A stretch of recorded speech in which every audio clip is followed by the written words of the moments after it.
Hi friends, हम study कर रहे हैं इन्फिनेटिव पर और आज हम डिस्कस करेंगे कि फॉर्म्स ऑफ इन्फिनेटिव कि इन्फिनेटिव कितने रूपों में यूज होता है। तो सामान्य अगर हम बात करें तो इसके 6 फॉर्म होते हैं, 4 एक्टिव और 2 पैसिव होते हैं। कौन कौन से होते हैं हम आपको बता देते हैं। पहला है सिंपल इन्फिनेटिव और इसका एक्टिव फॉर्म में यूज होता है टू प्लस वर्ब की बेस फॉर्म, जैसे टू डू, टू गो। और इसका पैसिव फॉर्म में यूज होता है to be plus past participle. Past participle मतलब वर्ब की थर्ड फॉर्म, तो टू बी प्लस वर्ब की थर्ड फॉर्म, जैसे टू बी डन। सेकंड होता है कंटिन्यूस इन्फिनेटिव और इसका एक्टिव फॉर्म में यूज होता है to be plus present participle, यानी कि to be doing. Participle present participle का मतलब होता है वर्ब प्लस आईएनजी। तीसरा हमारा है परफेक्ट इन्फिनेटिव और इसका एक्टिव फॉर्म में होता है to have plus past participle, यानी टू हैव प्लस वर्ब की थर्ड फॉर्म, जिसमें हम ऐसे कह सकते हैं कि जैसे टू हैव गॉन। और इसका जो पैसिव फॉर्म होता है वो होता है to have been plus past participle, यानी to have been plus verb की थर्ड फॉर्म, जैसे टू हैव बीन डन। और नेक्स्ट इसका जो फॉर्म होता है वो है परफेक्ट कंटिन्यूस इन्फिनेटिव और परफेक्ट कंटिन्यूस इन्फिनेटिव में एक्टिव फॉर्म में to have been plus present participle, यानी टू हैव बीन डूइंग, यानी to have been plus verb plus ING. तो इस फॉर्मेट में इन्फिनेटिव यूज होते हैं। अगर आपको ये 6 फॉर्म आ गए, 4 एक्टिव वाले और 2 पैसिव वाले, तो आप इन्फिनेटिव में कहीं भी गलती नहीं होगी। तो चलिए शुरुआत करते हैं आज हम सबसे पहले सिंपल इन्फिनेटिव का एक्टिव फॉर्म। सबसे पहला फॉर्म लेते हैं इसका सिंपल इन्फिनेटिव और इसका मतलब होता है काम करना। ठीक है, काम करना। अगर एक सेंस में हिंदी में कहें इसका तो टू प्लस वर्ब इन्फिनेटिव यानी सिंपल इन्फिनेटिव हुआ, जैसे टू डू, टू गो या टू वर्क। टू का यहाँ पे मतलब होता है करना, करने, करने का या करने के लिए। और हिंदी के सेंटेंस में जब वर्ब का अंत ना से ना में हो तो हम उस वर्ब से पहले टू का यूज करते हैं। कैसे करते हैं चलिए इसके बारे में डिस्कस करते हैं। तो सिंपल इन्फिनेटिव का यूज बहुत सारी जगह होता है इंग्लिश में। हम शुरुआत करते हैं और आपको समझाने का प्रयास करते हैं ज़्यादा से ज़्यादा कि जहाँ जहाँ होता है इसका यूज कैसे होता है। सबसे पहले वर्ब टू बी के फॉर्मेट में वर्ब टू बी के साथ इन्फिनेटिव का यूज होता है, जैसे am is are plus infinitive, यानी टू प्लस वर्ब। अगर हम प्रेजेंट की बात करें तो प्रेजेंट में is am are plus infinitive. और इसका मतलब होता है कि कोई काम फ्यूचर में पूर्व निर्धारित कार्यक्रम या प्लान के अनुसार या योजना के अनुसार होता है। इसके बारे में मैंने पहले भी वीडियो एक अपलोड किया हुआ है इन्फिनेटिव, टू बी वर्ब के इन्फिनेटिव के बारे में, तो आप वहाँ भी देख सकते हैं और भी क्लियर हो जाएगा। अब इसके कुछ एग्जाम्पल लेते हैं, जैसे वे शादी करने को है या शादी करने वाले हैं, यानी फ्यूचर में पूर्व निर्धारित प्लान के अनुसार होगा। तो यहाँ पे हम टू बी वर्ब के साथ इन्फिनेटिव का यूज करेंगे, जैसे they are to get married. तो यहाँ जो टू गेट है ये इन्फिनेटिव के रूप में यूज हो रहा है। कार्यक्रम 3 बजे शुरू होने वाला है, मतलब पूर्व निर्धारित योजना के अनुसार काम होने वाला है। The program is to start at 3 o'clock। तो टू स्टार्ट यहाँ पे इन्फिनेटिव के रूप में यूज हुआ है। और भी इसमें प्रेजेंट में जो है टू बी वर्ब के रूप में सूचना आदेश देने के लिए भी हम टू बी वर्ब के साथ इन्फिनेटिव का यूज करते हैं, जैसे तुम्हें उस कोने में चुपचाप बैठना है, तो ये आदेश हुआ। तो you are to sit quite in that corner. तो यहाँ टू सिट जो है एक इन्फिनेटिव के रूप में यहाँ कार्य कर रहा है। उसे 4 बजे तक यहाँ रुकना है। आप इसे सूचना भी मान सकते हो या फिर आदेश जिस रूप में दिया जा रहा है उसी रूप में आप इसे मान सकते हो। तो he is to stay here till 4 o'clock। तो यहाँ टू स्टे जो है इन्फिनेटिव के रूप में कार्य कर रहा है, सिंपल इन्फिनेटिव के रूप में कार्य कर रहा है। अगर यही सेंटेंस अगर हम पास्ट में देखें, पास्ट टेंस में देखें, तो यहाँ पे सब्जेक्ट के साथ वाज वर और इन्फिनेटिव, यानी टू प्लस वर्ब। और पास्ट में कोई कार्य किसी योजना या कार्यक्रम के अनुसार होने वाला था। अब ये कार्यक्रम हुआ या नहीं हुआ हमें पता नहीं है, लेकिन हमारा ऐसा प्लान था कि ऐसा होने वाला था। तो वह पढ़ने को था या वह पढ़ने वाला था, तो ही वाज टू रीड। यहाँ पे टू रीड जो है इन्फिनेटिव के रूप में कार्य कर रहा है। वे घर बेचने को थे या बेचने वाले थे, तो दे वर टू सेल देयर हाउस। यहाँ टू सेल इन्फिनेटिव के रूप में यूज हुआ है। अगर हम फ्यूचर में बात करें वर्ब टू बी के फॉर्मेट में, तो सब्जेक्ट के बाद शैल बी या will be plus infinitive to plus verb के रूप में आएगा। जैसे मैं जाने वाला रहूँगा, तो I shall be to go, यहाँ टू गो इन्फिनेटिव के रूप में हुआ है। वह पढ़ने को रहेगा, तो he will be to read, यहाँ पे टू रीड इन्फिनेटिव के रूप में यूज हुआ है। तो ये तो कुछ सेंटेंस थे जो प्रेजेंट, पास्ट एंड फ्यूचर में verb to be plus infinitive के साथ किस प्रकार यूजेज होते हैं, जो कि सिंपल इन्फिनेटिव को शो करते हैं। इसके अलावा और भी फॉर्मेट है जहाँ सिंपल इन्फिनेटिव का यूज किया जाता है, वर्ब टू हैव के साथ इन्फिनेटिव का यूज। और इन सेंटेंस से हमें आवश्यकता, अनिवार्यता, बाध्यता यानी कंपल्सन, ऑब्लिगेशन और नेसेसिटी का हमें बोध होता है। जैसे अगर हम प्रेजेंट में बात करें तो सब्जेक्ट के बाद हैज या हैव आएगा, फिर इन्फिनेटिव टू प्लस वर्ब। जैसे उसे भीख मांगनी पड़ती है, तो ये उसकी बाध्यता है या अनिवार्यता है कि उसे ऐसा करना पड़ता है, तो उसे भीख मांगनी पड़ती है या भीख मांगनी होती है। तो ही हैज़ टू बैग, यहाँ पे टू बैग सिंपल इन्फिनेटिव के रूप में यूज हुआ है। मुझे जाना है या जाना पड़ता है, उसकी आवश्यकता है, अनिवार्यता है, बाध्यता है कि उसको जाना ही है, तो आई हैव टू गो, यहाँ पे टू गो इन्फिनेटिव के रूप में यूज हुआ है।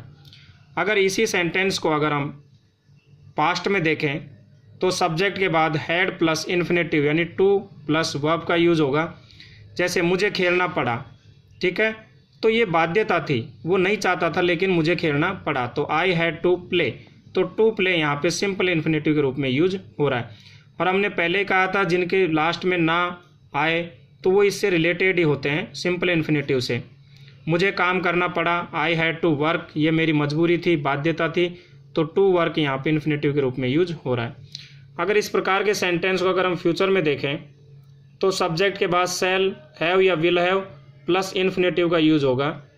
जैसे मुझे जयपुर जाना पड़ेगा, तो मेरी आवश्यकता है, अनिवार्यता है कि मुझे जाना पड़ेगा, तो I shall have to go to Jaipur, तो टू गो यहाँ इन्फिनेटिव के रूप में यूज हुआ है।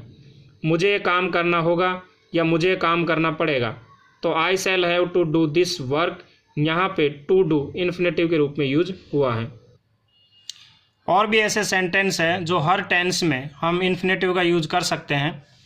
जैसे मैं पढ़ना चाहता हूँ, राज पढ़ना चाहता है, तो Raj want to read, Raj wants to read, तो यहाँ टू रीड इन्फिनेटिव के रूप में यूज हुआ है। पढ़ना यानी कि जहाँ दो दो वर्ब होती है, यहाँ चाहना और पढ़ना दो दो वर्ब है, तो उस वर्ब को दूसरी वर्ब के लास्ट में यदि ना, नी आए इस प्रकार से, तो हम उसको इन्फिनेटिव में लिख सकते हैं। तो राज वांट्स टू रीड। और सेंटेंस हम ले, वह मैच जीतना चाहती है, तो she wants to win the match, यहाँ टू विन इन्फिनेटिव के रूप में यूज हुआ है। वह पढ़ने गया है, तो he has gone to read, यहाँ पे टू रीड इन्फिनेटिव के रूप में यूज हो रहा है। वह मुझसे मिलने आया था, सी कैम टू सी मी, तो यहाँ टू सी इन्फिनेटिव के रूप में यूज हुआ है। और भी बहुत सारे सेंटेंस है, हर टेंस में इसका यूज किया जा सकता है। वह मैच जीतने की कोशिश करेगी, तो she will try to win the match, यहाँ पे टू विन इन्फिनेटिव के रूप में, सिंपल इन्फिनेटिव के रूप में यूज हुआ है। और भी हम बहुत सारे एग्जाम्पल ले सकते हैं, लेकिन आप धीरे धीरे प्रयास करोगे तो सब सीख जाओगे। जैसे मैं आपको कॉल करना भूल गया, तो I forget to call you, ठीक है, तो यहाँ पे टू कॉल इन्फिनेटिव के रूप में यूज हुआ है, क्योंकि दो दो वर्ब है, एक तो फॉरगेट और दूसरा कॉल, तो टू कॉल यहाँ पे इन्फिनेटिव के रूप में यूज हुआ। मैं समय पर आने का प्रयास करूँगा, तो I will try to come on time, तो टू कम यहाँ पे इन्फिनेटिव के रूप में यूज हुआ है। मैंने उसे अंग्रेजी सीखने की सलाह दी, तो I have advised him to learn English, तो टू लर्न यहाँ पे इन्फिनेटिव के रूप में यूज हुआ है। मैंने उसे वहाँ जाने की सलाह दी, तो I advised him to go there, तो टू गो यहाँ पे सिंपल इन्फिनेटिव के रूप में यूज हुआ है। वह साइकिल चलाना सीख रहा है, तो he is learning to ride a bicycle, तो टू राइड यहाँ पे इन्फिनेटिव के रूप में यूज हुआ है।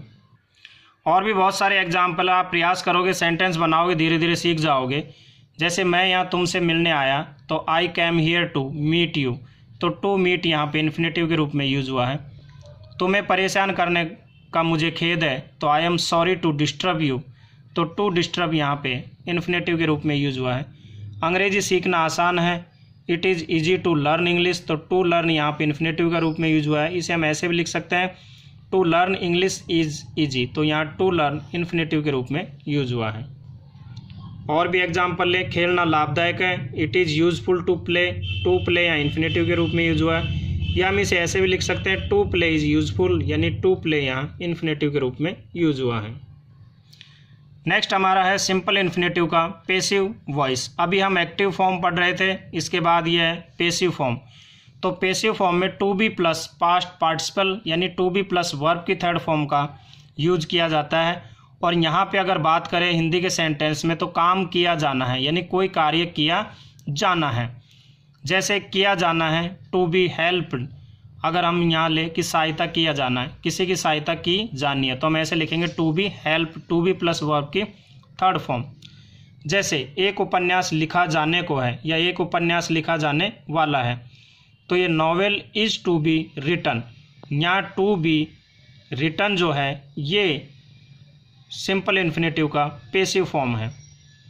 और भी एग्जाम्पल ले, ये कार खरीदी जाने को है, तो this car is to be bought, ठीक है। तो यहाँ टू बी बॉट एक सिंपल इन्फिनेटिव के पैसिव फॉर्म में यूज हुआ है। ये गोलियाँ भोजन के बाद लेनी हैं, तो these tablets are to be taken after meal, तो टू बी टेकन यहाँ पे जो है सिंपल इन्फिनेटिव का पैसिव फॉर्म है। और एग्जाम्पल ले, इस काम को किया जाना है, this job is to be done, ठीक है। तुम्हारे बच्चों को अच्छे शिष्टाचार सिखाने हैं, your children are to be taught good manners, तो यहाँ पे टू बी टॉट।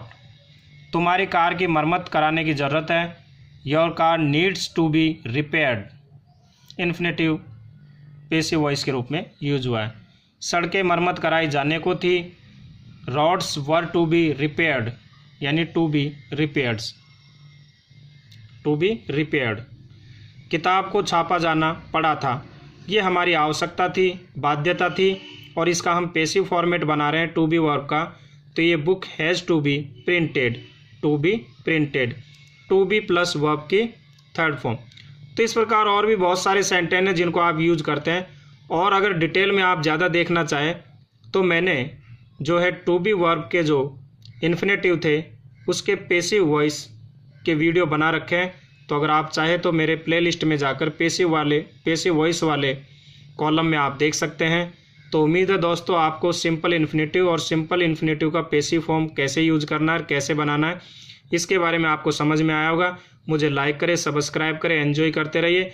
और इसके बाद हमारा नेक्स्ट लेसन होगा कंटिन्यूस इन्फिनेटिव का यूज कहाँ किया जाता है और कैसे किया जाता है।